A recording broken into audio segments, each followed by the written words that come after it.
You may consider that option of deactivating it. That way it doesn't have to appear in the college catalog. We're not really offering it anywhere. It saves, well, we're not doing paper much longer, but it saves Donna Landis that struggle. And that's about it. Because I'll tell you what the AP 4020. Oh, if you have any questions about the pre-launch deadline and details, talk to your curriculum rep. They can give you the details, or you can email me if you have questions about a course that you may be trying to squeeze in by that day. You may consider that option of deactivating. Oh my God.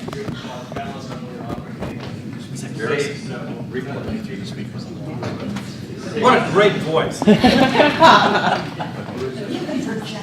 Jim, I gotta start selling products. Not enough money in this. Mark, I believe there may be a question here. Yeah, it's really not what you did cover, what you didn't, and maybe you can give us some information. Julie and I have talked about this a little bit. Since we have one of the 15 approved pilot programs, the requirements for upper division general ed requirements that exist in most of these programs. Has the statewide academic senate been doing much in that area? Can you tell us what the status is? Can I hold that till my president's report, because that's part of my president's report? Sure. Okay. Yeah, you're gonna hear something. Okay. The start of something. Yes, absolutely. Reassured. All right. That's it for the curriculum report? Yes, that's it for that. Okay. Academic Senate Treasurer's report? No report. Thank you. And the Cypress College Foundation report? I'm passing around my report, same as last meeting. Americana Awards are this Saturday. We did meet our goal of 560. At this point, 572 tickets have been sold, so we're very excited about that. I do have some, that doesn't mean we're not still selling. I have invitations for you. We also have raffle tickets for the ATV that is being raffled off. Only 200 tickets are going to be sold, so if you want to get one of those, let me know. And we're honoring Orange County Sheriff Sandra Hutchins as Woman of the Year. And that's it. Thank you. Do we know which faculty were selected on that randomized drawing? I know Kelly Carter got one. Okay. And that's it. That's as far as I know. Oh, okay. So we know 2 people who are going for free. Awesome. Yeah. All right. I was told that there's no report from Basic Skills. That's correct. Okay. Student Learning Outcomes Assessment. Do we have a report? I'm over here. Okay. A little presentation for you guys. And I hope it works. And then I push it again. When you're done, yeah. It's okay, no, we're done. We'll go on to that place. Okay, so we're having our first, semester. SLO training tomorrow, and I've gotten a really great response from faculty, and I'm excited to see what happens tomorrow. It's kind of uncharted territory for me. So we'll have a little presentation. It's a little advertisement for our workshops on our campus. So here we go.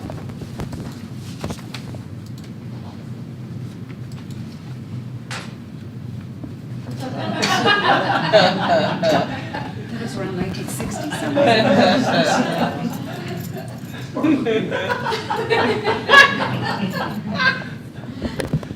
Oh no.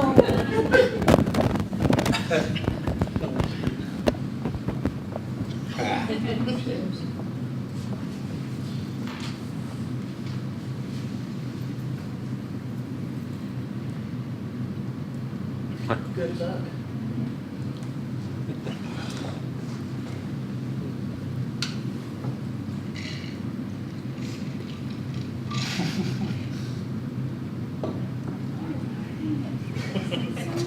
I think we remember what he said.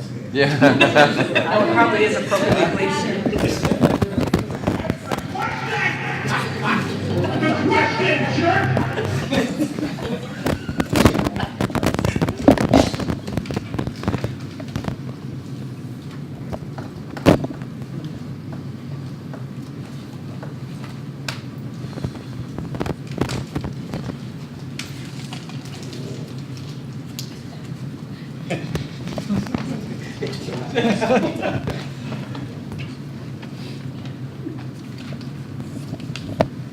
It's all.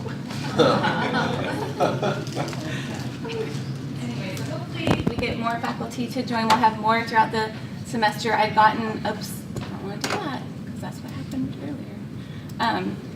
I'm trying to see what's the best times for people. I've gotten a lot of responses, so I'm kind of organizing a calendar based on that, so I don't have workshops when no one can come. So anyway, that's it.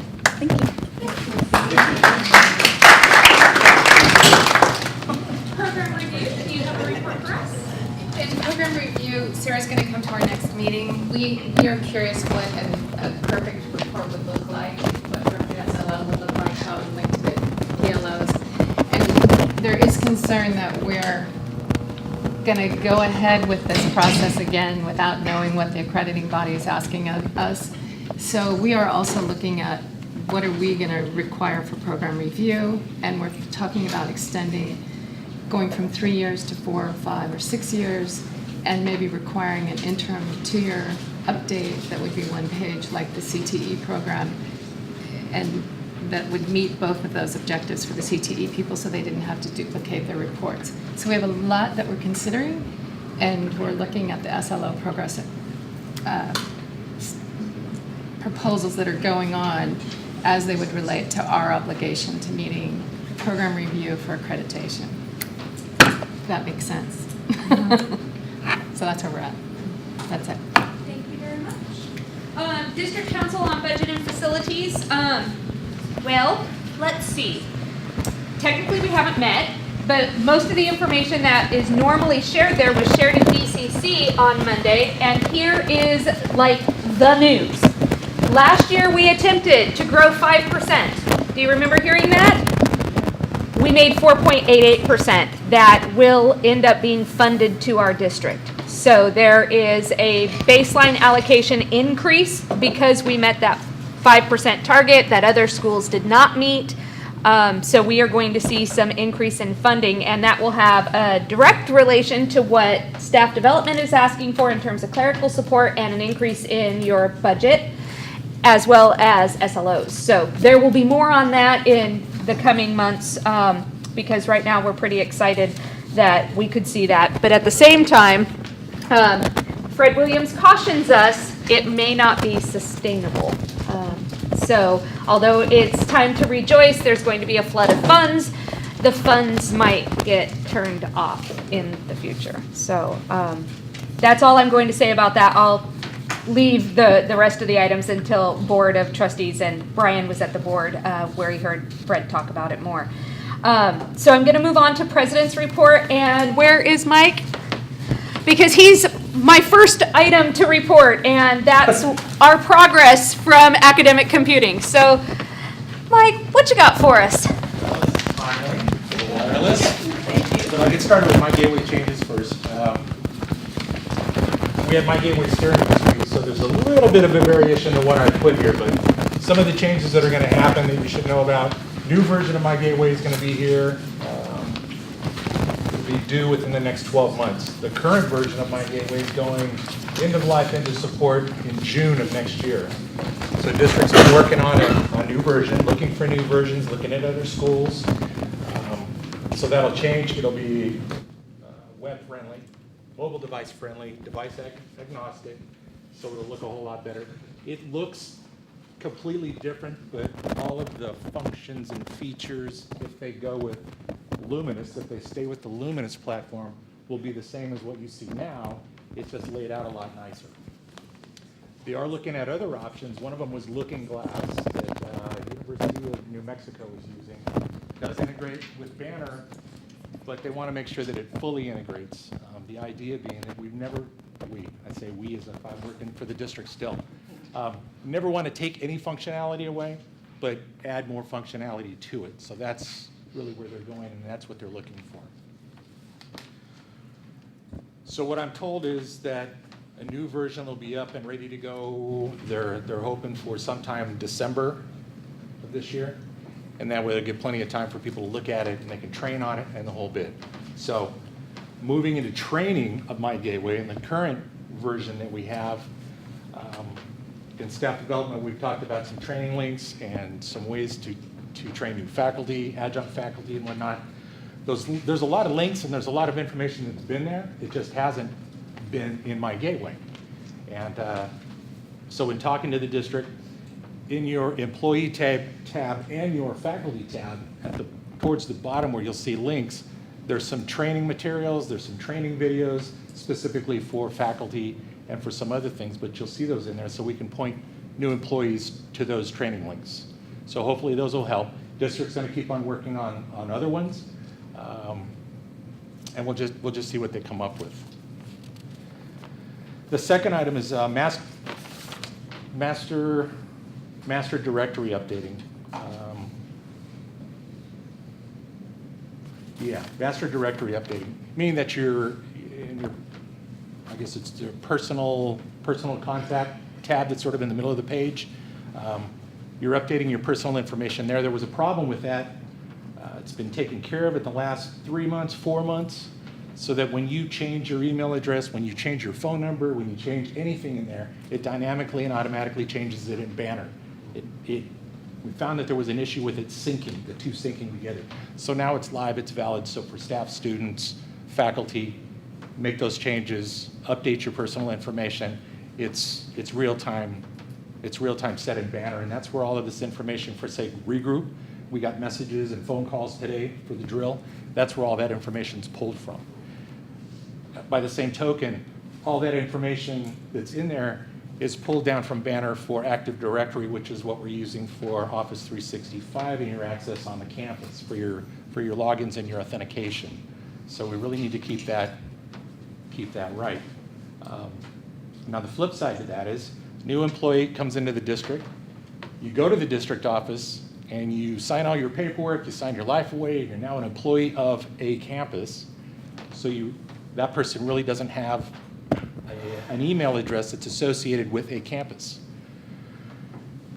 So we brought this up, and the phone number that's assigned to you on the campus is also non-existent because HR doesn't do that. So what's going to happen, it'll be a twofold things. So district brings you into the district, you're all signed up over there, you're an employee now, the person comes to campus, we assign an email address, a phone number, an office space, that type of a thing. So what will happen is the academic computing departments on the campuses will fill in the rest of that information as we provide it to each new employee. And that information, again, will go back to Banner and be updated in that database. So everything's in sync again. You'll notice right now when you look at some people within Office 365, you're sending them an email or something, the phone number may be a little bit wrong, and sometimes the job titles are a little skewed. Those will all be taken care of, and then everything, again, will sync up and be right. So, working on that. Let me make sure. Oh, last item for my gateway. We were told that the schedule updates are done, so the latest term or the summer term is now loaded within my gateway. I don't know if that helps you or hurts you or whatever, but it's there. So, that was something new that came up. And I think that's it for my gateway. Now to the other pressing item. Wireless. Wireless on campus, planning and budget. This last go-around had given academic computing the okay to proceed with phase 1 of upgrading the campus wireless network.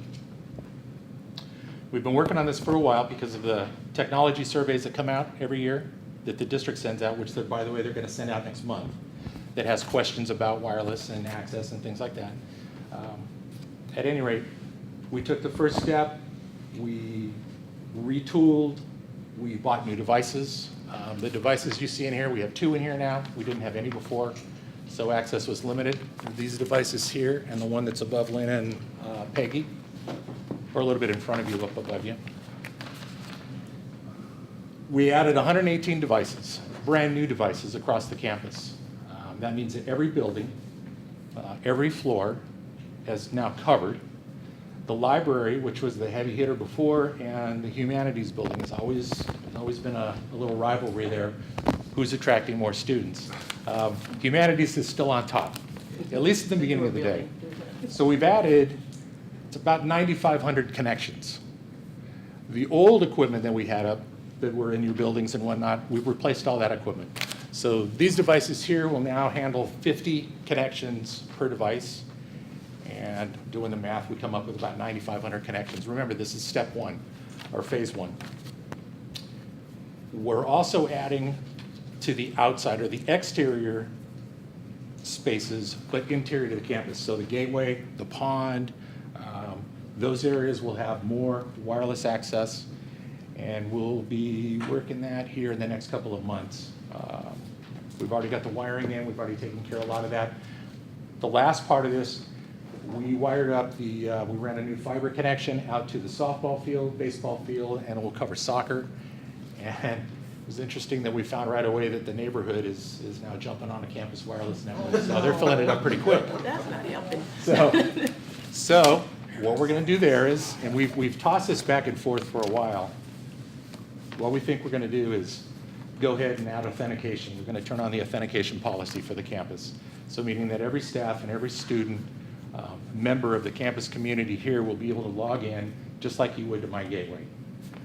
You'll only have to log in once a year. That's the way we're going to set it up. You only have to do it once a year. And then all the connections by fall semester will be wiped clean, and you'll have to do it all over again.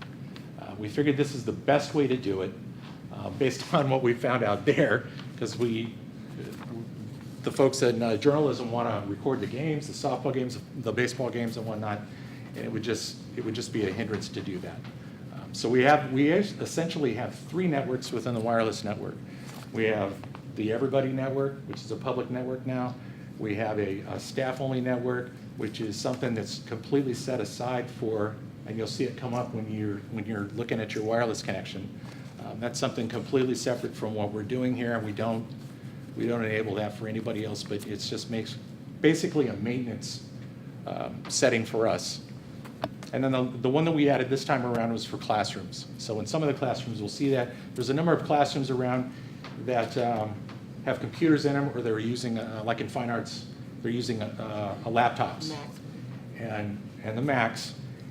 And it was really, really hard for those classes to function and competing for network space. So we segregated the network and we set them up so they'll have constant access. And so the boys are going through campus and setting up the wherever else we need to do that. But the stations that are in your classrooms, those of you that have smart classrooms, you're hardwired to the wall, so we don't have an issue there.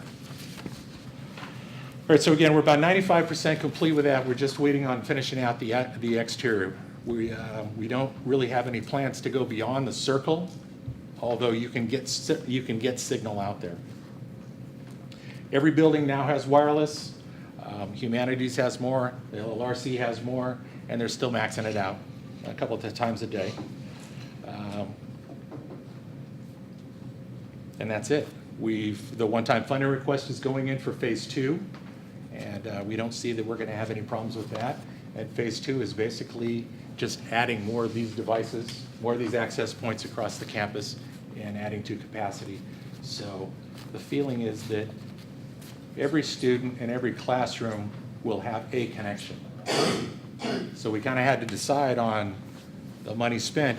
Do we just leave it wide open? Do we limit the number of connections? A week ago when I looked at the reporting, it runs about 59 to 65% iPhone as far as connections made. As far as the number of, Android is right behind with about 35%. And as far as the sites that are hit most often, Facebook is at the top of the list, generally always. So that's where we are. That's not just us two. But you can tell Kathleen? you know what you're looking One of at. the things that came up in program review was CTE programs say they're competing with the other programs that have greater internet online presence at other schools, private industry. And they want their programs to come up on search engines, like if you're looking for a particular program, that it would come up. Is there a person that we could refer them to for that? Like if you wanted a program to get higher visibility off our website? Yeah, that's kind of a tricky thing, but it can be done. Send me an email and I'll ask George about that. Okay. I can tell you that every semester, at the beginning, we start analytics about 3 weeks before the semester starts. Well, actually, don't say that. 3 weeks before registration starts, 2 or 3 weeks before registration starts, we start collecting analytics on the hit counts on the website, where these students are going and whatnot. It's generally counseling, schedule, A&R. Nursing is hit real hard every semester. And I share that with the deans, so I share that throughout the registration period up until about 2 weeks into the semester when activity kind of starts dropping off. And we saw the same sort of trend when classes started and students getting on the wireless network, where humanities was hammered, just getting hammered. And some of the other buildings were the same way, where we saw activity way up here until about the noon hour when it really just dropped off. And the only thing we were guessing was just students fighting for classes and checking schedules and that type of Let me thing. give you a better example. For example, HIT, our Health Information Technology Program, was saying that they're competing with other colleges, with other programs at private schools. So when a student puts into a search engine like Google, the Health Information Technology, that their program would come up in that search. Okay. Yeah. Yeah. The additional devices, were they put in common areas like hallways and classrooms? Yes. How about offices? Mostly hallways. There was, and mostly hallways. But let me preface that. Hallways outside of classrooms, kind of in between classrooms, so that we could capture those students where the students are actually in class and doing their whatever assignments and Facebook and whatever else they're doing. So yes. What about offices? Offices, no, we're just relying on those. What we do is, when we set up a network like this, we run heat maps. So we're able to find out where the signal level is in here, and it shows us in graphs and whatnot. And so we kind of have an idea, a really good idea, where to place these devices and heat up these large areas. Sort of looks like a Venn diagram after a while. And so I wouldn't say specifically offices, I wouldn't say specifically classrooms, but there are some where they're very close proximity to the door of a classroom, say. Just depending on where the heat map told us to put them. So we've got overlap. Phase 2 is going to give us even more overlap. So what we're doing with the phase 1 is we've installed all these devices, we're looking at those heat maps, we're watching the analytics and whatnot, seeing where where most activity is, and that's going to drive where we're adding the rest of the devices on phase 2. I know other colleges restrict access to social media things like Snapchat and Twitter and all that. Have you guys thought about doing that to decrease traffic? Because you go in the library and I see a lot of students doing not academic stuff. We can manage it. We can just manage it. It's just, it becomes a nightmare after a while. I remember when Fullerton first set up their network, this was years ago, it was ESPN. ESPN every day, they were just getting hammered with people looking at ESPN. So, yeah, it can be done. We could even take it down and say that per login, a student can have, or anybody can have 2 connections, or 1 connection, or we could say only iPhones have this many connections. We just need to really see how it goes and how this thing flows, and see how it adds or takes away from what our objective is here, is just instruction. So. I know a lot of our students use Facebook groups as study groups, so it's really hard to parse out, are you on Facebook to check up on your sports team, or are you on Facebook to have a study group with other people? 'Cause I know our nursing students do that a lot. Yeah, we've been asking for it. It's really the same answer. It's a standard answer for me. It's just too much to manage, and there's too many people doing so many different things and offering so many different ways in instruction and learning and whatnot. So we'd rather just do it this way and then enable the authentication key, so we kind of limit it to us. Does every new access point allocate 50 IPs? Is that what you said? It does. So Okay. it'll take 50 connections. So 50 they're all 50 actual interactive connections. Yeah. So there's kind of a difference there. What Joel's asking me, yeah, each of these will handle 50 live connections, back and forth on the internet or whatever you're doing, but it will handle more. It'll just back up this access point. So in other words, people are on the wait list. They'll bring a screen up, but they're on the wait list. But the way we've set it up is this one's flooded right now, but that one right there, or the one down the hallway's got openings, so they'll compensate for each other, and then it'll allow other connections to nearby access points. registered student yet, you won't be able to authenticate on your wireless, right, when you're trying to register? No. Okay. So, I mean, I know there's computers hardwired that you'll be able to use, but, okay. Mike, thank you so much for updating the Senate. If anyone has further questions, please consider emailing him so that we can move on with our agenda items. I apologize, but if you have additional questions, please email him. There are some items that we definitely need to get to. Thank you so much. At Planning and Budget Committee, they have distributed to us a 15-year construction plan for the bond.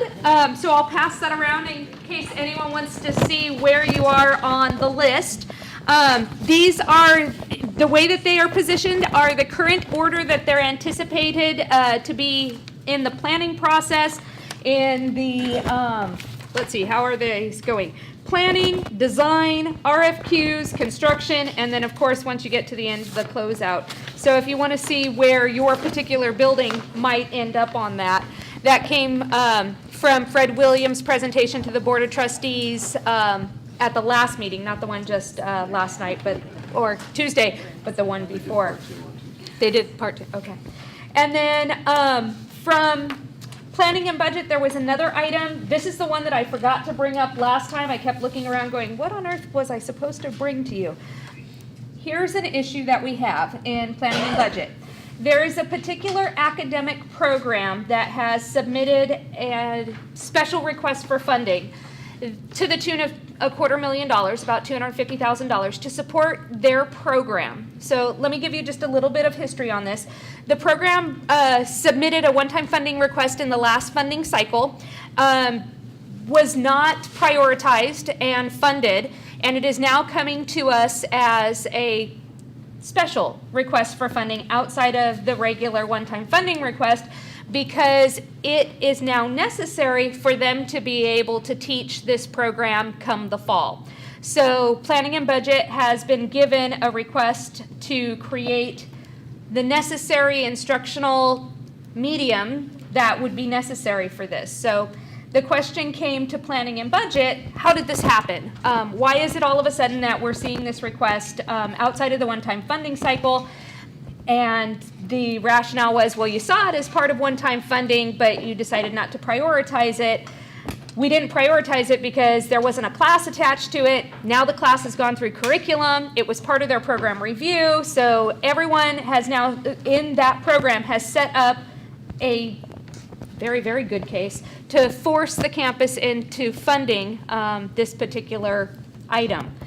So the question before Senate is, what do we do with this kind of thing? So if a faculty member puts it in their program review, develops a class, the class now needs something that is necessary to be able to teach it, should it be funded automatically because it made it through the curriculum process and part of program review? Process, look at that, have them say where they have the resources to actually do that course? I answered that. Shantanu brought that up, and that's part of the curriculum handbook. It's part of the division. It's part of the curriculum handbook. There's an area on the master database for that, rather in terms of the cost fit. If there's a piece of curriculum coming through, a course that's somehow going to generate the need for $250,000, it's that conversation starts with the faculty originator of that course, with their department coordinator, then discuss it with the division dean, we'll then discuss with the CIO, Chief Instructional Officer, and that becomes a subject that they have to decide on. And I know what it is. The dean has, remember, at level 2, comments the curriculum committee has to review. So the dean has to say, this is going to cost us an arm and a leg. We don't have the funding for it. I don't want to do it. The chief instructional officer, when it goes to the board, that course can bring up to the board and our NOCCD board, we can't afford to fund, the course by itself may meet Title V requirements, the COR, but we don't have funding to support this instructional resources to serve the course. The curriculum committee looks at the COR relative to Title V. It's not in our purview to do more than provide a construct where they can discuss the financial aspects. We're not, I wish I had that kind of power. So curriculum reps and the curriculum chair create the construct for that discussion, but the determination of whether that course can be funded or not is something that the chief instructional officer or the division dean have to divine. And it's clearly outlined in the curriculum handbook that that discussion has to take place. If people will push that button on the Cadet website and look at the curriculum handbook policy, it's there clearly outlined. Just a point of clarification, is, I believe this is a program that has been using facilities off-site? No, it's a brand new course to be offered in the fall, and they have made arrangements to use off-site facilities currently. But what they're asking for is the instructional equipment to be able to offer it here on campus. So, Just because a course is approved doesn't mean that we have the resources to offer it. So I'm not clear as to why this is this issue for us. well, in the course outline of record, we have to specify that there are adequate resources. It should not make it through the entire process if there aren't adequate resources available to take care of this course. The way that I understood that, and your response that you sent out to the committee on it, was it was approved because there was the potential to do it. We didn't have the facilities here, but they still had facilities. Yes. So they could still do the thing, they just can't do it here. Now, it might be better for them to do it here, but that's why it was able to be approved, because there was nothing on it that said, we have to have this course and have $250,000. That would be something which would be kicked out, based on what you had sent out. Yeah, I mean, ultimately, it's the chief instructional officer and the dean that are empowered to evaluate the efficacy of a course relative to the instructional resources necessary to offer it. And that's part of their review process. I mean, again, I'll say to my colleague, Bob Simpson, I guess I could inquire in transparency terms. Many things I know about the budget, some I don't. I'm going to the DCC now. I really appreciate the opportunity to be in Gary Zager's place. But your curriculum chair has a lot on his plate and doesn't normally have access to that kind of information, and nor is my job title require me to evaluate and be consequently responsible for those financial decisions. That's the chief instructional officer, that's the division dean, that's where their area of expertise is. And they have opportunity, believe me, in the curricular review process to voice that. And if that did not happen, I wonder why. That's my position on that. Here's the question. And not that I'm questioning their integrity, but that would be something that they have to do. Ouch. Here's the question that's being posed to the Senate. Do we support the extension of resources for this particular program? Because they did everything that they were asked to do. Put it in your program review, develop the curriculum for this innovative program, and bring it to Cypress College. We will give you the resources that you need to teach this.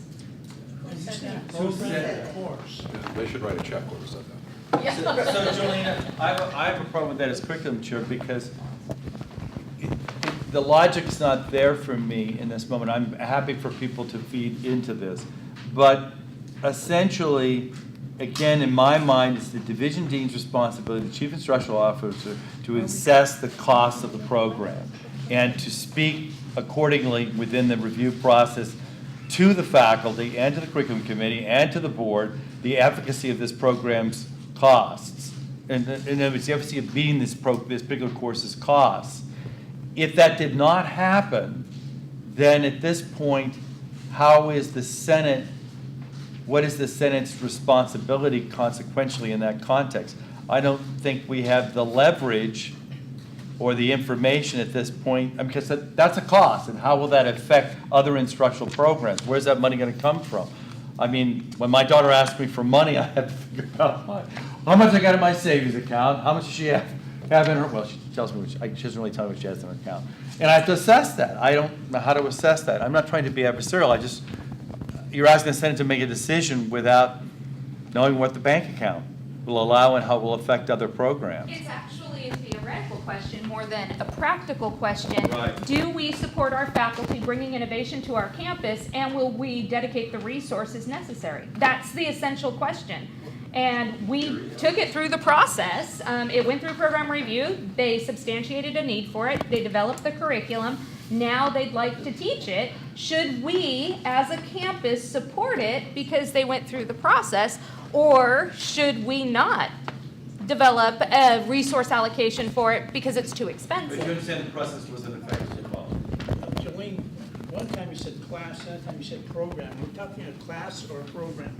It could end up being a program that meets Title IX requirements, that we have a certain number of athletics that are directly gender specific for gender equality.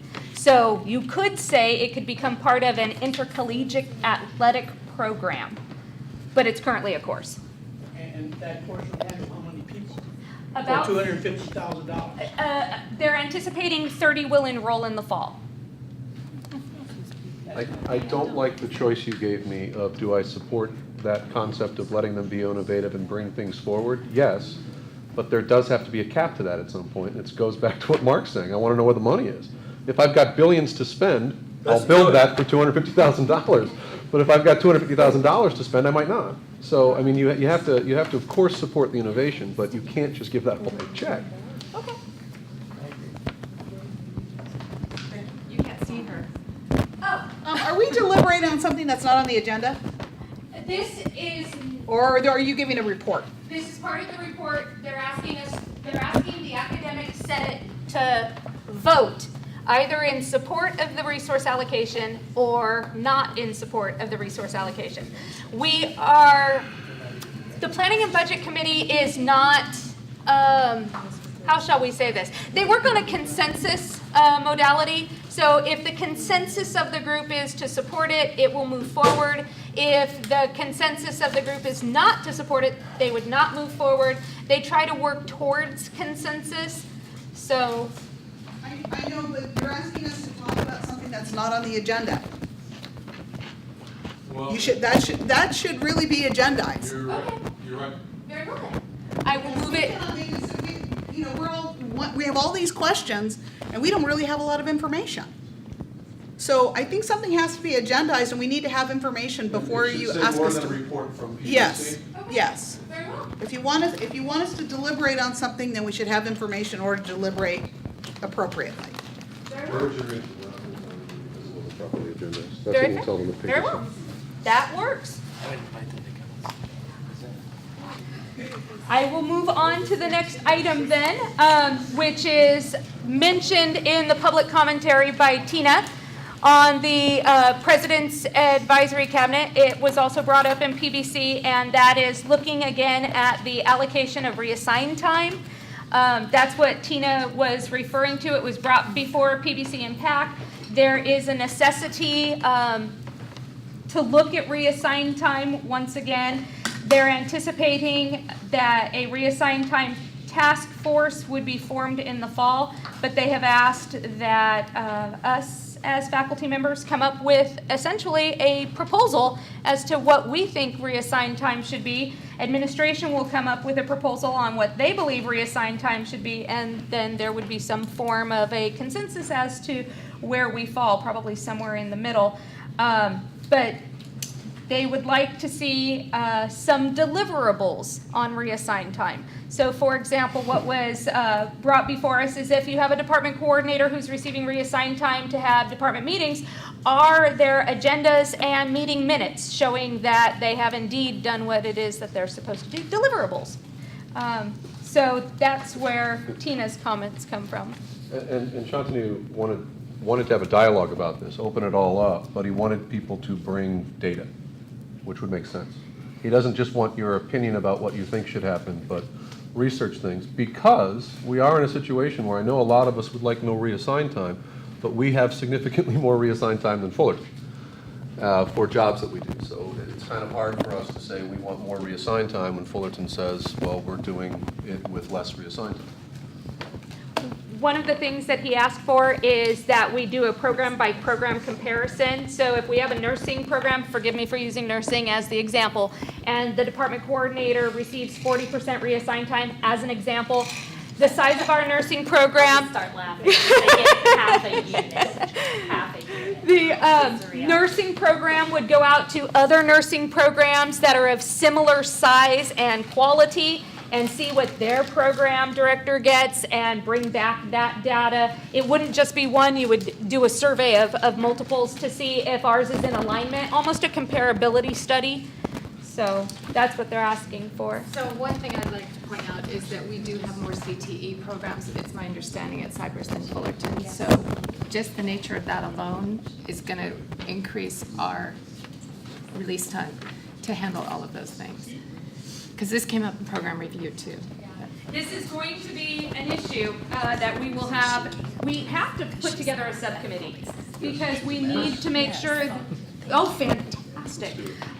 It's just an information item, but I will agendize it for next time to put together a subcommittee, and maybe we could make some pretty strong arguments for the extension of additional reassigned time. I will tell you, one of the issues that they said is right now it's distributed by department, and they'd like to see it distributed by division, and the division would have deference on how they wanted to allocate it within the division, rather than have it by department, so. Just one quick thing to remember, one of the things which I spoke to Shani directly about is you have to also consider the variable of how much classified support there is as well. So that's, and he did not at that point have a definitive answer about that variable in the equation, and that's important. How much clerical will support a particular department, or how much clerical support exists in the division.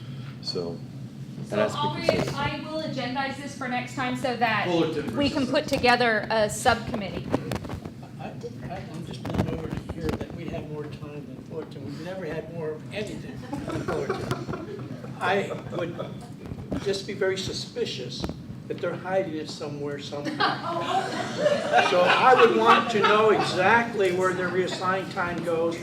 May I address that for you, Jesse? One of the things that they have done, and this goes right along with finding a distance ed coordinator and a staff development coordinator, their distance ed coordinator is not a faculty reassigned time position. That is on a professional expert contract. So what we spend our reassigned time on, Fullerton decides to use an alternative funding mechanism for it.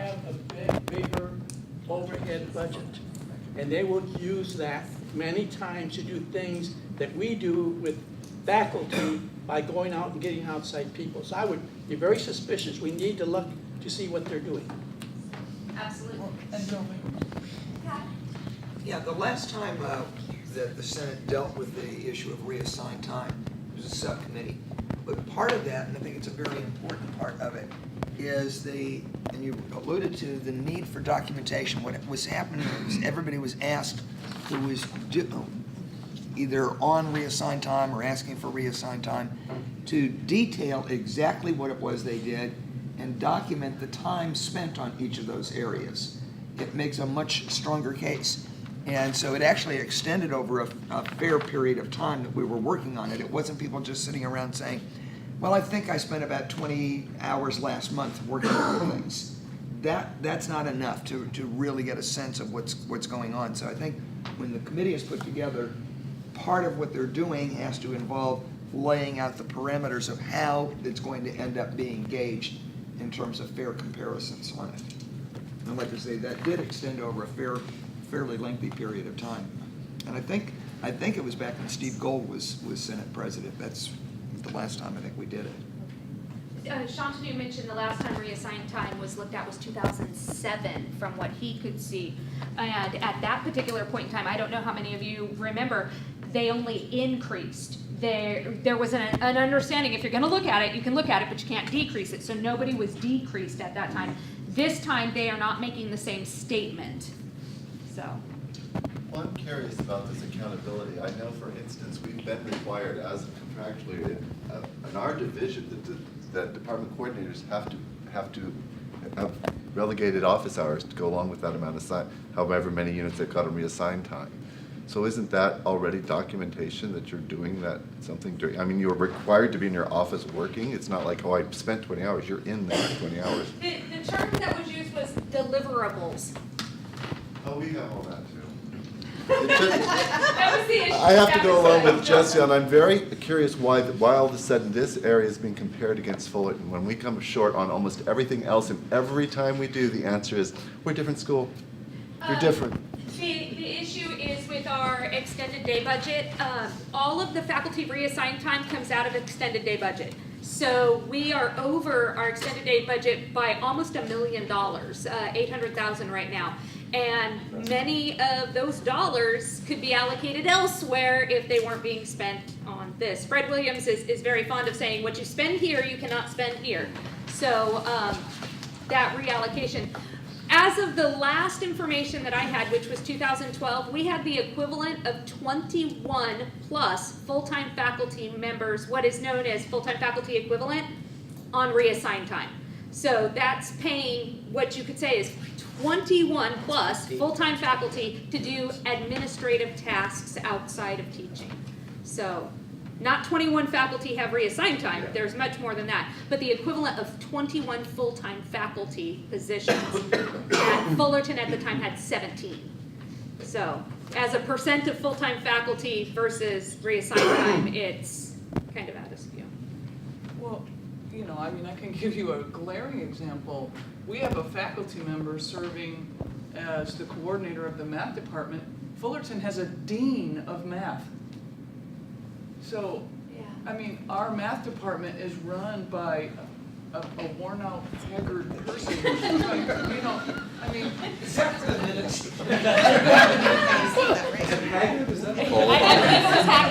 Show me a photo. well, listen, we all take turns doing it, and we all dread it as it comes up because it's enormous. We have, how many part-timers do we have? Do you remember, like 60 or 80 that we have to hire every semester? And that, you know, and Fullerton has a dean to do that. So it's speaking to Jesse's point. I mean, they have a dean handling that, and we have a faculty member who doesn't get 100% release, just gets like 5 units to run one of the most gigantic departments on our campus. I hope as I bring this back as an agenda item next time that I will have a more recent comparison graph. What I have right now is a 2012 comparison between the allocation of Fullerton position by position for reassigned time and Cypress, so that we would be able to compare it side by side as we go into more deliberations on that subcommittee. Before we get too far down the road, I wanted to remind the Senate that a lot of this conversation is based on an a priori assumption that there is a finite amount of money that should be dedicated to this. If we're being asked to do more administrative duties, then faculty compensation for those duties goes up, period. Whether it's salaries or whether it's reassigned time. If administration wants to put these duties on the backs of faculty compensation goes up. We should not begin with the idea that there's a finite amount there. We should ask for more money. And if that means more money, that means more money. We shouldn't allow ourselves to fall into this trap, which happens all the time. If Fullerton gets this, then Cypress doesn't get this. If Cypress gets this, then Fullerton doesn't get this. Too bad. You want to give us more, if we have more administrative duties, we get more assigned time, reassigned time, period. And if that means that the budget for faculty compensation goes up, then so be it. Don't fall into this trap where here's the budget, here's the amount of pie you've got. Now, how you divide it up and how you squabble over that's up to you. More pie. More duties, more pay. Period. So I want to say one last thing, because I've been here a long time, longer than Pat, teaching Pat. Okay, so the thing is that the amount of work that you have to do in assessing and evaluating your programs as demanded by the Chancellor's Office is growing in terms of accountability. And in SLOs, PLOs, ILOs, all the things that Sarah's trying to corral those cats to organize it to make it more efficient for you is part of that thing. And what the ACCJC demands in terms of accountability. And those are administrative tasks. They are time consuming. They're not a one-time task. They're now becoming cyclical. So you have to take that in consideration. Again, I agree with Jesse. If you're going to compare Fullerton, which I don't think is a really good paradigm, I agree to really assess the load and how to effectively deal with it. Then you have to look at, not only, you have to look at classified support to support some of those programs, use of PFE. And finally, what we are now being asked to do, and I'm not saying it's a bad thing, it's not, it needs to be done, they're also more consequential. I mean, a lot of our decisions are more and more consequential. And still is only 1 unit of release time, and Karen can't verify that it's budget planning for 2.66 hours. It's not a 1-to-1 ratio. It's I have to put in 2.66 hours for every unit of release time per week. So, you know, I'm just saying we have more responsibilities, more consequential responsibilities to our programs. We're asked for more accountability in every single way relative to funding our programs. So, yeah, I think we're working as hard, dancing hard and as fast as we can. Well, the issue of release time is going to come up. I don't mind documenting it just either. I think that's a couple appropriate. of agenda items when we I go think it's to entirely appropriate. SLO. So I'm going to move away from PDC impact.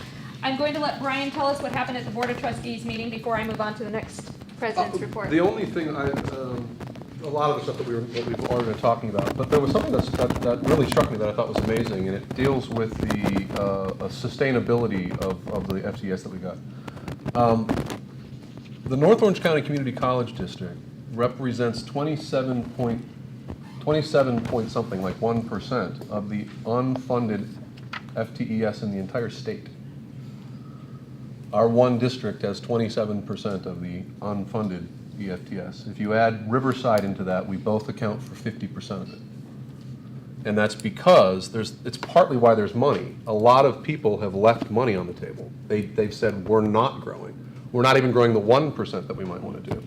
And so we, partly from what Fullerton did, this massive influx of stuff, set us in that position. When they said that, I mean, they paused and everybody was like, that seems odd, how is that? But it's not just because we had so much over, it's because so many other people didn't. And with numbers like that, that's where Fred Williams was like, hold on a second, this looks nice right here and there's money, but maybe we shouldn't go for all of that because this isn't really sustainable at all. And that leads back to our reassigned time and the clerical support. All of these pieces fit together in so many different ways. I want to get to those two items, SLO and distance ed and staff development. I need a couple of committee appointments. I sent out a call for faculty for campus diversity. I had one faculty member express an interest in continuing to serve, and I'd like to reappoint Virgil Adams to that committee if that's appropriate. Is that okay? Mm-hmm. Okay. I didn't find any takers for the district Institutional Effectiveness Coordinating Council. I'll send another call for that one. We are going. Yeah, we are going. But we are not appointed to that committee. We are filling in for the people who are actually supposed to be there. And both of their terms are up in May, so we need to appoint 2 faculty members to the District Institutional Effectiveness Coordinating Council. Still didn't have any takers on the District Technology Coordinating Council, so I'll send another call out for that one. The Registrar Hiring Committee moved forward with only 1 faculty representative. There was supposed to be 2, but we didn't get a second faculty member that was interested, so they moved forward with that, and it's currently being flown on the district's website. I don't think we need another one for staff development at this time. I think we're full on that one. For the Innovation Fund Ad Hoc Committee, Kathy Wada was so kind to put her name in and said that she would do that for us, so I'd like to appoint Kathy Wada to the District Innovation Fund Ad Hoc Committee, if that's appropriate. Very good. And there was one left off last time on the Comprehensive Management Review. We need to do Young Mi Han from the International Students Program. And once again, Kathy Wada agreed to do that on our behalf. So if that's appropriate, I'd like to appoint her to that Comprehensive Management Evaluation Committee. The next item on here, the Senate needs to look at faculty awards. Have you folks looked at the faculty award guidelines that I sent out to you at the beginning of the semester? Are you looking in your division for faculty who might be eligible for outstanding full-time faculty, outstanding part-time, and charger? Because that's coming up relatively quickly that your divisions will need to put forward their nominations. The next item on here is the Baccalaureate Pilot Program, which goes back to the question that Pat asked earlier. Next week on Thursday, Dr. Walker, the Vice Chancellor of Academic Affairs for the California Community College Chancellor's Office, will be here on campus to, I don't know, interview us, inspect us, surprise evaluation of how she feels about us. I'm not quite sure, but she's going to be here for several hours on campus next Thursday to take a look at our proposal. We have not been given final approval. None of the programs have been given final approval. They will not receive that until March 16th. What was 15 programs is now 14 programs. Crafton Hills withdraws its approved BA program. One of the conditions of participating in the pilot is you must be in good standing with your ACC-JC accreditation, which they were back in November and they are currently no longer. Crafton Hills College is withdrawing its participation in the baccalaureate degree pilot program in light of our recent warning status with ACC-JC. We are compelled to withdraw. The president of the college says, we wholly support the baccalaureate degree pilot program and do not want to bring any controversy to the other institutions that were chosen. The reason for their warning status is something we should be concerned about because our site visit in 2017 will be right before the initial implementation of this baccalaureate pilot program in fall 2017. The Crafton Hills College accreditation recommendations involve issues relating to completion of student learning outcomes assessment. As do almost everybody under accreditation right now. An update to its distance education plan, which you heard Jeannie Miller tell us that we haven't had the review of our distance ed plan like we were supposed to. The policy for adoption regarding program discontinuance and improvement. One of our agenda items that keeps coming up is that update on court reporting. We have many items that could potentially get us into trouble with ACC-JC, and if we're going to put together the entire curriculum for the baccalaureate and then receive a warning in 2017 right before we're supposed to roll this out, that's an awful lot of work that would have gone for naught. So what was 15 is now 14. On March 16th, the Board of Governors will make their final recommendation. The CSUs have issues with several of the programs. We're not sure if they're going to put forward the entire 14 because of the CSUs having issues with some of what they consider duplicity of course curriculum. Not programs, but course curriculum. Though I have been assured that no USC wants mortuary science, or no CSU wants mortuary science or dental hygiene. So those two will be safe in the elimination round. Not quite sure for the rest of them though. So.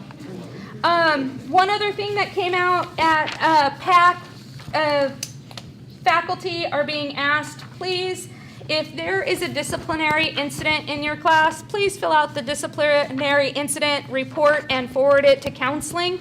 Apparently, there is a particular incident on campus that has been festering for over a year, but no faculty decided to address it. So this student kept getting pushed along from course to course, semester to semester, and now it's a big issue, and there's no documentation that they were a problem. Everybody knows they were a problem. Oh yes, they were a problem in my class, and they were a problem in your class, but nobody documented it, and now it's become quite the exacerbated problem. So we are being asked as faculty, if we have a discipline problem in our class, please address it. Fill out the form, forward it to Paul DeDios. It doesn't necessarily mean that action will be taken, punitive action against the student, but it does begin to document a history. So if I have a problem with the student and you have a problem with the student, now we have this pattern of behavior that it's my problem. That's funny, right? Because if they have a student with one instructor, it might be the instructor that they point to, but if it's the same student that has a problem with two instructors, might it be the student? Yeah, and that was one of the issues that was brought up, is that when you have this pattern of behavior with a particular student having issues with multiple people, it might be a problem with the student rather than a problem with the faculty.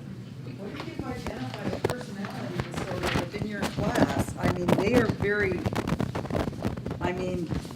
they can cause grief, but they're not necessarily what is a problem. That's what I would ask. I know. Disruptive behavior, disobedience, and profanity does. So, that one. Could that be misrepresentation of oneself, depending on if it's MPD? Oh, okay. So.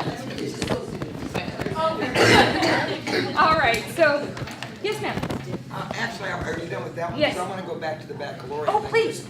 The question that I was asking Mark, we didn't actually discuss, and I'd like to, has there been anything coming? So there's this meeting coming up next week, and I have a lot of questions, and it's coming up at 9 a.m. in the morning on Thursday, on the calendar in front of me. So that's the first time I've had somebody from the Chancellor's office available to me. I have not yet, there was no substantive discussion at the Curriculum Institute during the summer, not that it was substantive. And I'm feeling the same way you do, and I did, as I told you, email Michelle Grimes-Hillman, and I can send that to you, a copy of it, saying what's going with that. I have no protocol or criteria yet to follow, in assessing this. Is there one coming from the AFCCC? Anything, any documentation, anything that I could look at? And she said, not at this time. So, yeah, I feel the way you do. So I guess I can ask some questions that Jolene had as well. And thank you, Jolene, for notifying me of that meeting at 9 a.m. And I checked with Pat Sanchez. And then, I can send that email out again to Michelle Grimes-Hillman. But what I don't have a sense of is there a steering, which maybe we can find out. Is there a subcommittee of the ACCJC, and I believe there might be, that's beginning to formulate some protocols for doing this with, for doing it, period. They were waiting to draft anything until after the final approval came through because they didn't want to get the cart before the horse. So many of these things are waiting until March 16th. They originally had scheduled the schools to meet on the 20th and 21st, all of the participating baccalaureate pilots, to discuss where we would like to go with it. Right, but it just strikes me that, that should be part of what they're doing before they offer their final recommendations, because if one of the requirements is that there be upper division courses, that should be part of the discussion before, when you're meeting with people, where are you on this? Do you have places that are likely to do it, et cetera? For example, in the case, I've talked to Jolena about this, simply because in my discipline, health communication is one of the big growing areas. So I think we would be in a position potentially to offer something in that case. And I was at a conference this weekend, talked to one of the leading people in our discipline, in health comm, probably the leading person in the country, about working with her in terms of dealing with this. But I think when you go into these discussions, people should be already thinking and saying what kinds of things are there, et cetera, because if you don't have anybody that can offer upper division courses, it's going to fail anyway on it. So it should be part of the process early rather than we'll wait until we've approved everything to go on and then make a decision. Oh, well, I guess you can't do it after all. It just seems to me that should be part of the early part, because people are already looking at their own area in terms of what they would do, but it's the general ed upper division aspect that really needs to be fleshed out. And I think that's why Dr. Walker specifically asked us to make sure that the faculty responsible for curriculum processes, they asked for the faculty in the program, but also the faculty responsible for the curriculum processes to be part of this meeting on the 6th. So hopefully we'll have some more answers then. I would just like to see some protocols and some criteria to follow to begin to actually start the evaluation discussion. So, you know what I mean? Yeah. I have a meeting with the System Advisory Committee on Curriculum tomorrow, and it's an agenda item already. So I'll be at the Chancellor's office, and maybe I'll have some more information that I can provide after then. So moving on, faculty issues, unfinished business, and I asked that we would move J to the very first item, the process for setting the agenda for Senate meetings. And this was an item that was brought up at Faculty Leadership Institute last year and the year before, that Senate's often, and Tanya last meeting was very keen on pointing this out, get sidetracked with certain items that might necessarily not be on the agenda. So knowing how to set the agenda so we can effectively move through our meetings is probably the key to efficient time management and getting through all of the items. And one of the suggestions was that agenda items be prioritized based on what our Senate feels are the most important of the 10+1 areas. So if we believe that policies for faculty professional development is the #1 priority, then anything that would fall under that category would be heard first on our agenda. If, on the other hand, we believe that degree and certificate requirements are not necessarily as important, that would be given a lower priority on our agenda.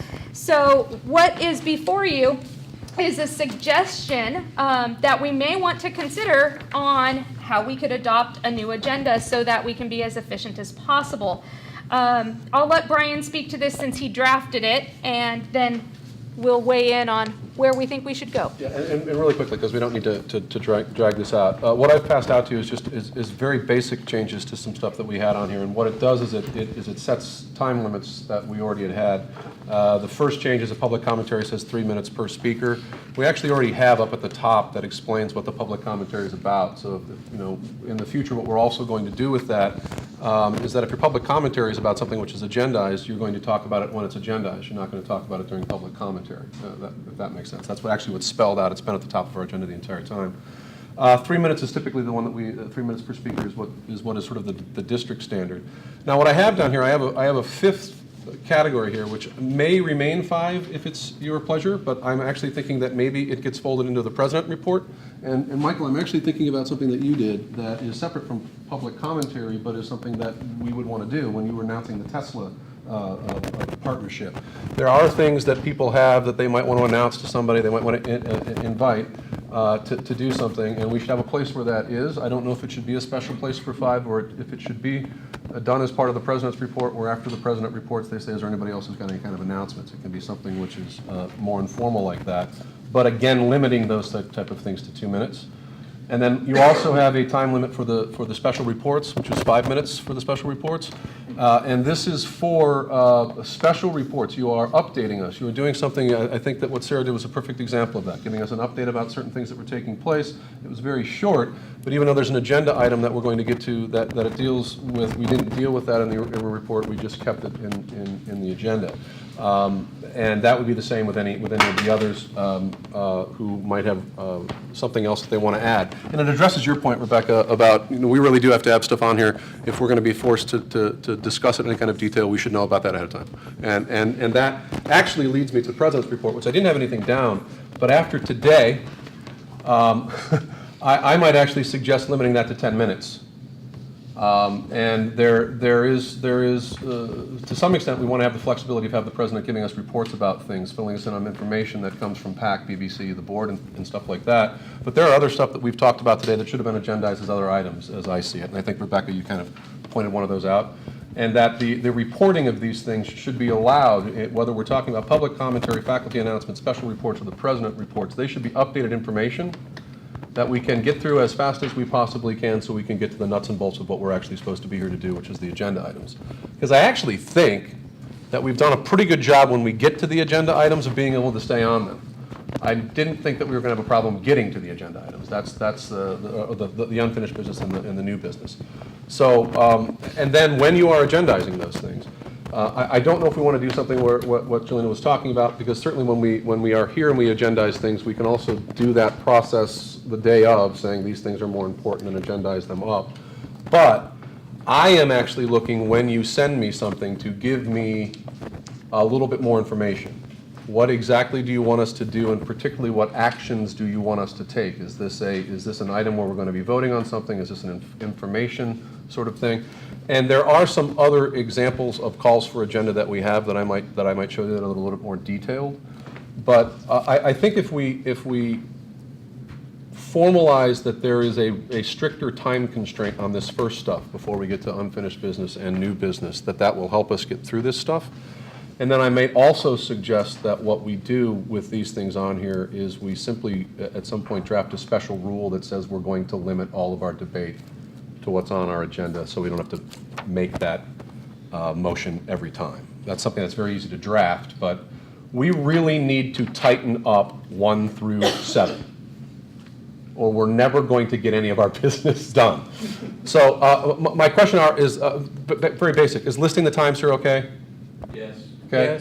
Yes. Do you want faculty announcements and invitations to be a separate thing or to be folded in under President's report? Does that matter?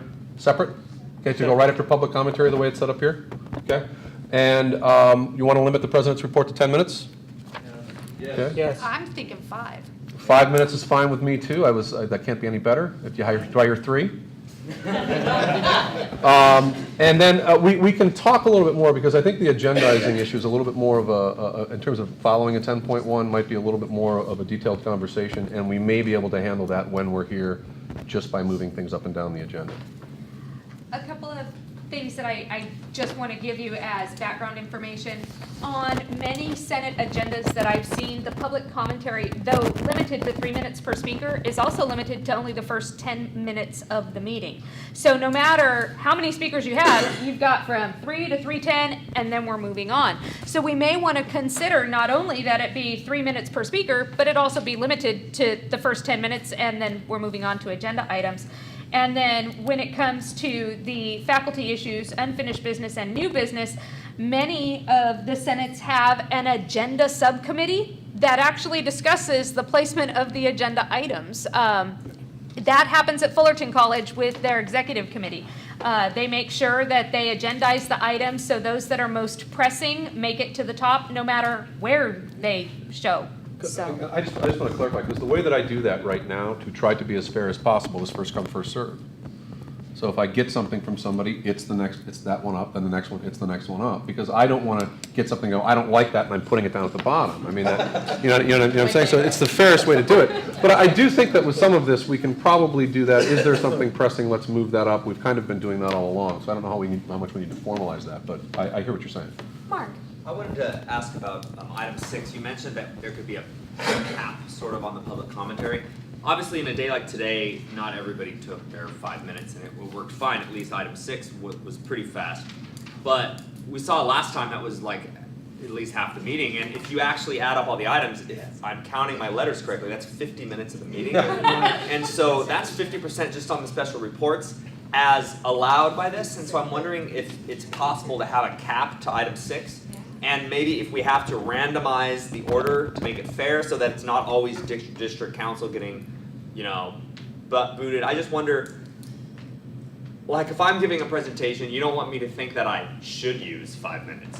Yeah. It's say no report, please, please, please. Right. And if not, take 5 minutes. I just feel like it could take over the meeting sometimes, and maybe sometimes that's necessary, but we've also decided that items 7, 8, and 9 and 10 are very important to get to, and we didn't last time at all. So is there another way we can do this without being unfair to certain division reporters and Let's stuff? pose the question this way. Do all of these need to have a carved out time for special reports? Fullerton only has 3 of these that receive a status of special report. The rest of them report as agenda items when they need to.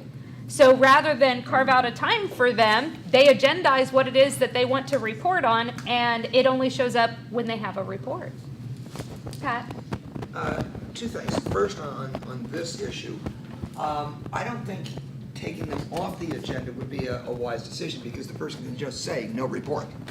And that doesn't take long at all. And so if they don't have anything that would show up on the agenda, you just skip over it. Second, in this area, people might also want to consider written reports. I started doing that with my president's report, if you recall, on them. I would send out the president's report a couple of days ahead of time. Usually I had to wait until, because of a board meeting, and then it was, if anybody has any questions about the president's report, but it would save us that time, so that's a possibility. That's that issue. The other one that you raised, though, I would be very concerned about, and that is limiting public commentary to 10 minutes. Because there may be many issues that people wish to address, or many people may wish to focus on a particular issue, and for us to say, well, the first 3 people who get here are the only 3 who can speak on that issue. We don't want to hear from the rest of you. I think that sends a very negative message to the campus as a whole. So I would be very opposed to a limitation on public commentary. Jesse? Going on with what Pat said, I think if we had a written reports on the special reports and we limit them to 3 minutes or less with a written report. And a written report could say no comment, no report. Any other comments about changing the way that we agendize items? Yes, sir. Doing the agenda based on 10+1, I'm not a big fan of that because you could effectively bury something by just introducing additional stuff every meeting that you know is gonna push your stuff ahead and leave other stuff behind. So basing it on 10+1 is another avenue to bury something you don't want to ever come to the Senate. We have spent the allotted time on this topic. Oh, very well. Moving on. There it is. So we'll bring that back for additional consideration next time. The next item is revision of AP 4020. You're going to be voting on this on our behalf on March 13th, so this is time sensitive. Just say yes to it. Okay. So this is, Jennifer Combs put a lot of work into this. I facilitated her efforts. I sent out the latest, greatest. Dr. Shirley Bug has been very good about being supportive of the amendments that have been suggested. I want to say that at least on her behalf. So that's good. I don't remember where the scale is.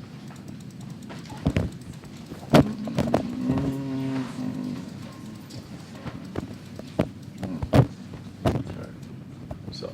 Mark, is this different than what you presented last time? There's just some slight amendments, and I sent it to Joe. Where's the button for this thing? Bring down the screen, I don't know. Oh, it's inside. What? It's inside, yeah, right there. Inside here? You're gonna have to show me, Sarah. The lit You're, button. you're my buddy. The lit button. Or the lit. The square button.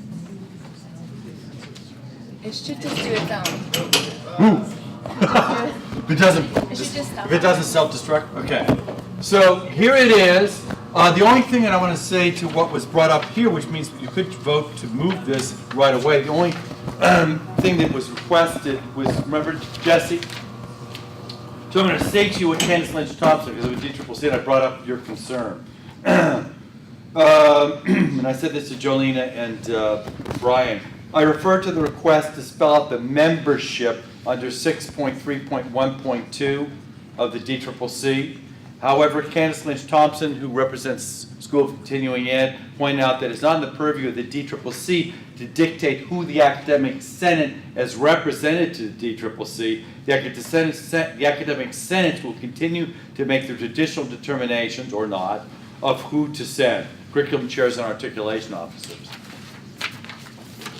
I mean, it makes sense. I mean, it's the Academic Senate appoints who goes to the DCCC. And it's not the DCCC's job to say to the Academic Senate who shall represent the Senate. I was asking more for a general, like, most communities say you have 2 faculty, 1 administration, 1 appointed by Academic Senate, that kind of thing, not specifically titles or names. And we generally do that in all our committees. We limit it to a balance of administration, classified faculty, that kind of thing.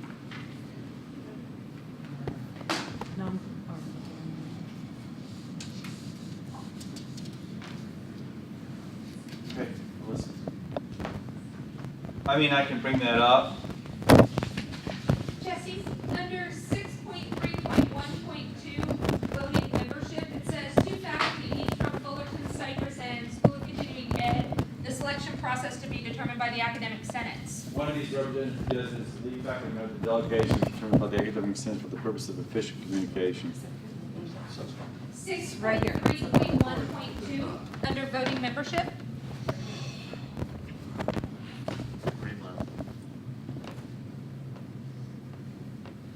And then it says non-voting membership, the college president from Fullerton, Cypress, and the provost of the School of Continuing Ed all serve as ex officio. Then you have a chairperson. And then you have, Yes, that's for the district. Didn't we also have something about the college? I think this only deals with Oh, this only deals with district. Okay. Yeah, I think. Yes. So let me ask, is there a motion to accept the changes to AP 4020? I move. Is there a second? Second.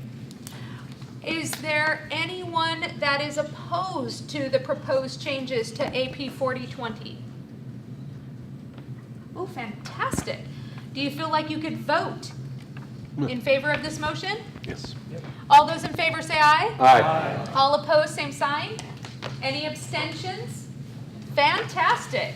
We have now given Mark his, guiding light. yes. SLOs, go. All right. The next item on our agenda is increasing support for SLO outcomes. What do you have for us, Sarah? I hope everyone reported back to their divisions and got some feedback.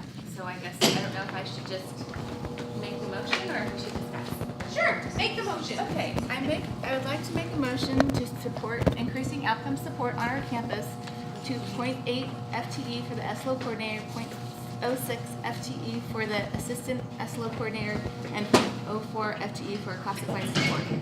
Okay, so we want Second. 0.6 for, because that's different than what's on here. So 0.6 for the assistant? Yeah, well, the last time we discussed doing it at the highest level, or funding at the The highest highest level. is 0.4 on here. So Okay, then, I'm sorry, then 0.4 respectively. Okay. So the ones that are the highest. I'm sorry. That's okay, I just wanted to make sure that numbers come in. I still second it. Very good. So the motion is to accept increasing the faculty SLO coordinator reassigned time to 0.8 from its current 0.4, so that doubles it. That would be equivalent to 32 hours a week if you're looking at the chart that's included in our United Faculty contract. For the assistant faculty SLO coordinator, a 0.4 would be equivalent to 16 hours a week. And then for classified support, 0.4 FTE. I received 2 messages from Dr. Simpson that might illuminate our discussion. This is what he has to say. I wanted to inform you that a request from the Senate to provide additional support for our SLO effort in the form of increased reassigned time and/or additional funding would not be assumed by college administration to be contingent upon reductions in other areas. To which I asked the question, where is this money coming from? And because that's important to know, right? Where's the money coming from? He says the allocation needed to support SLOs, if approved, would come out of college one-time reserves. These will be substantial in 2015-16 because of carryover funds. We have ample financial resources to address all of our advanced funding, one-time needs, and emergency funding items. In my estimation, that's Dr. Simpson, no critical need of the college would be compromised if this proposal went forward. Okay. I just had a question. Will this allow for us to hire like more consultants or more people to help with, like, there were questions about track dat raised and like how we could get, would the classified person be able to help with the entry into track dat? That primary purpose would be for the classified, yeah. And then as far as hiring more, what did you say, more? Like, because we've had a consultant come in, We could we still have hire them more if working. we need more? I don't know. That's like a separate issue, I think, that we can definitely pursue. We still have an analyst working with us, and I'm not sure how many hours we have left, but I think we have several hours left. But I think that would be a separate issue. The one thing I did want to mention, I mentioned last time when we discussed this, if this is approved and put forward by Senate, these allocations would come off the top of our carryover funds before any contemplation of one-time funding requests. So this would come off the top, not as a one-time funding request. It would be funded, and then whatever's left over would potentially be allocated to one-time funding. So if you remember from our campus opening day, the little chart that Karen Kant distributed to us, that's how it would be broken down, is it comes right off the top, and then here's the rest of the money that we have available to allocate. Christy? It's going to come right off the top, and having been at PBC a few times, and it's a kind of a slug out for the money, to be blunt. I'm just wondering if all the faculty really have been informed about this, because then if that's taken off the top right away, then that's money that they then don't get to, kind of duke it out for later. That's already been gone. And so maybe they should, I don't know. I don't know if all faculty have been, everyone's been surveyed or what. But isn't that our notice? That's what we're supposed to do. This is the same issue that I brought up last time, is does faculty understand, this, and the SLO reps for each of the divisions should have gone back, hopefully, knock on simulated wood grain finish, that if the communication is effective, that they would have said, hey, by the way, yeah. Mark? Yeah, I register your concern, but the other concern I have is that you're right, that we can question how effectively we have, in our shared governance context, evaluated this. But if we don't get these SLOs moving relative to the AC evaluation, which I'm not sure what our timeline is for speeding this process up, I'm alarmed, that's all, if we don't get it moving. But I agree with you, how effective has been the assessment of the financial consequences in terms of where this is coming from, in terms of the timeline of when we need to make a decision and when we're going to allocate that money. But it seems to me that it's pretty timely to get this moving. You know what I mean? I agree that it's time to get it moving, except that we still don't have any clear direction from the state or from the accrediting body. So until we get that, I feel like we're going to ask faculty to do more work and lose more credibility because we don't actually know what it is we're supposed to be doing with that. Unless somebody knows something I don't know. And I'm chairing program review, so I should know what that is. It sounds as though you may be speaking in opposition to the motion that's on the floor. Yes. Is there someone who wants to speak in favor of it? Well, I'm not in favor of SLOs in any way, shape, or form. So noted. That being said, they're holding these over our head like a hatchet. So, and they're also saying, we're not going to tell you. I've heard no one say that they've ever got any answer that you figure it out, we'll tell you whether we like it or not, is what we're getting. So we're still trying to figure it out. We're not going to figure it out with less support. Anyone want to speak in opposition to it? Speaking again, our division has, a request for one-time funding.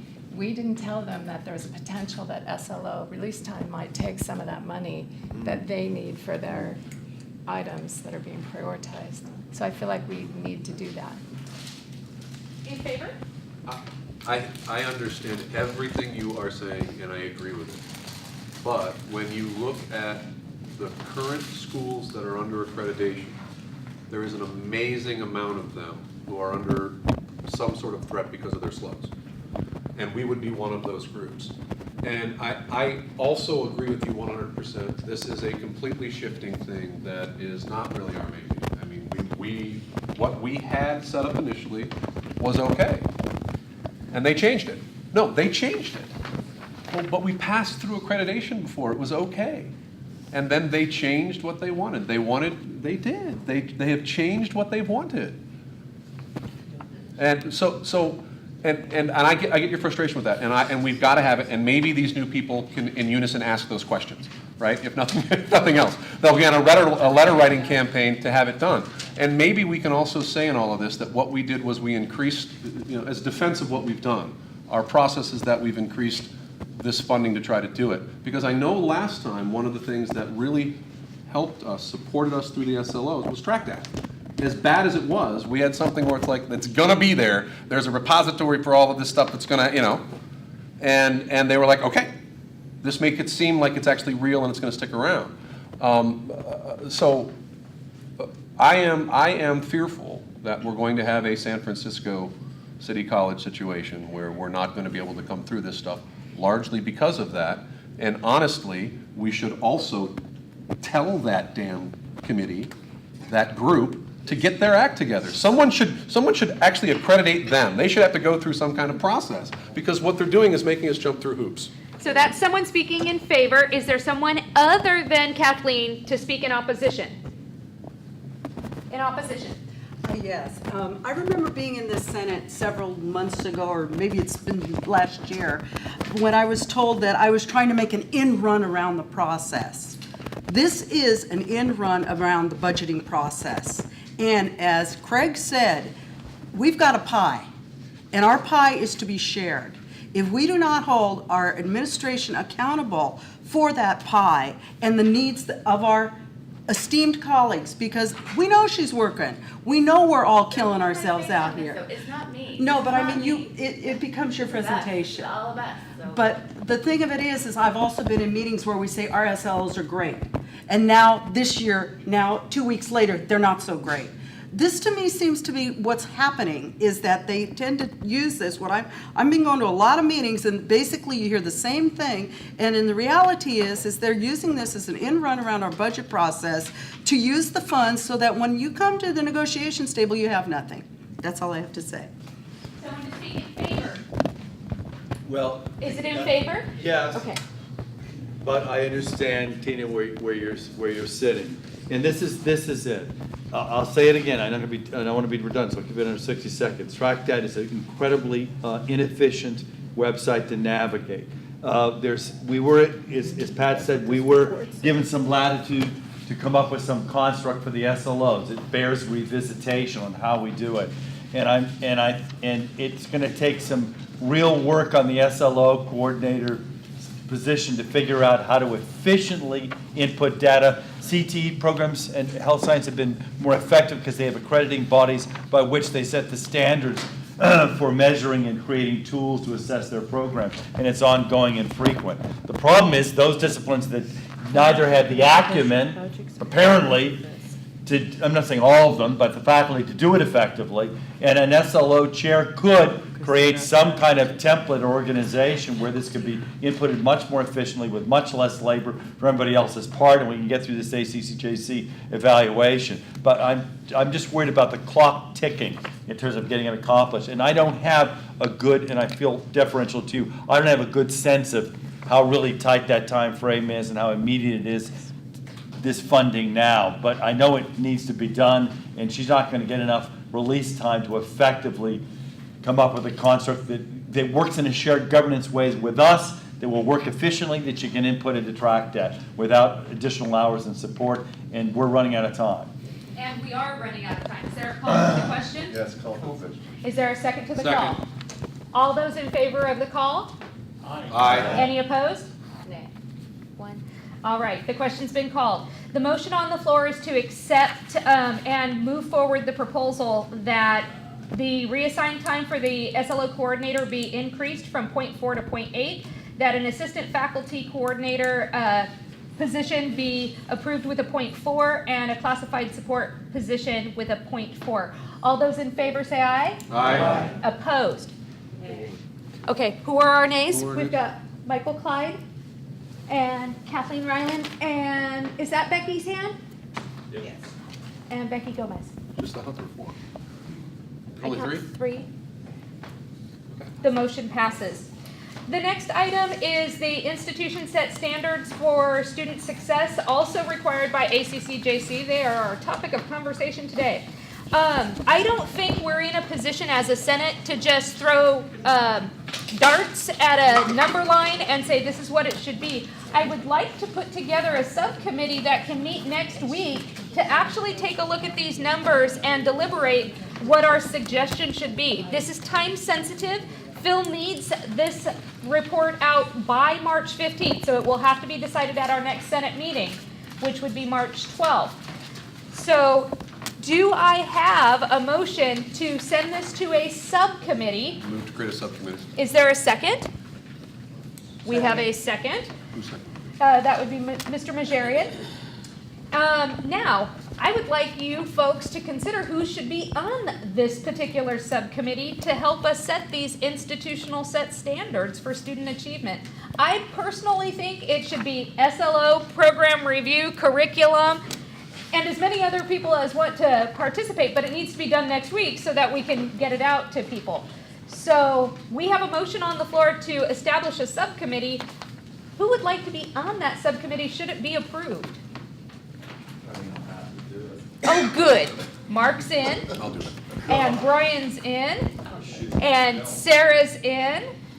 And Kathleen is in. So now, I would like you to entertain the amended motion that the subcommittee of Mark Majarian, Brian Saling, Sarah Jones, and Kathleen Ryland meet next week to develop for our review at the next Senate meeting the institution set standards. Do we have any idea what that Oh, okay, so you should have received 2 documents. One gives us the previous history of institution set standards that were just taken completely I shouldn't say at random. There was data to back it. But we need to look at what those standards should be. So I'll send them out again if you don't have both of them. I'll send them out. All those in favor of creating this subcommittee to meet next week? Say aye. Any opposed? Any abstentions? Fantastic. Look at that. I will entertain a motion to adjourn. Can I just clarify one thing before we do? Okay. All the stuff that we don't have that's unfinished business, everything that we did today, I am going to roll over behind that unfinished business, yes? That makes sense to you? So that the thing that we were next to do will be the first thing next time under unfinished business, yes? Okay. Except institution set standards need to be. Right, well, no, it'll be there and then we'll move it up if we need to. Okay. All right. Meeting adjourned. Thank you, folks. Okay. Now. We got the big report. But not.